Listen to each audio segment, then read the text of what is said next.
Pokemon Go is a mobile game that uses AR technology to connect with the real world, and NSU's campus has many landmarks where students can play the game. So, essentially, Pokemon Go.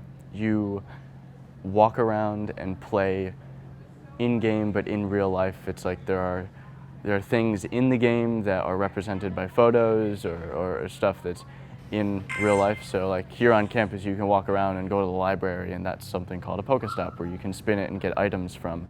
On campus, there are more than 20 Pokestops, and there are 5 here in the UC alone. One of them is a Starbucks right behind me.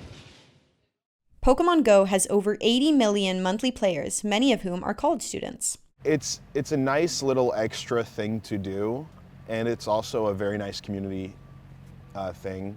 Me and my friends, we go on Pokemon Go walks, where it's just like an excuse to go outside, honestly, walk around for an hour and a half, 2 hours, talk, catch up. It's just good for the soul, I guess. With NSU having so many spots to play, players are able to easily build up their Pokemon collection. I think my favorite aspect would have to be that feeling of finding something, or especially finding a Pokemon or evolving a Pokemon that you just have had for so long and you've been putting so much time into a project. For Pokemon collectors, the most coveted critters are shiny Pokemon.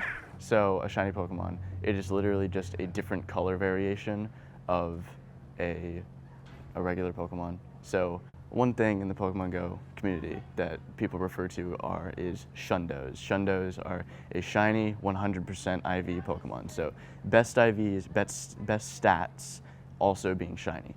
Really hard to get. But I have one, and I got one freshman year, so that was 3 years ago. A shiny 100% IV Spheal, and I evolved it to a Walrein, which I love. Probably the rarest Pokemon in my entire collection.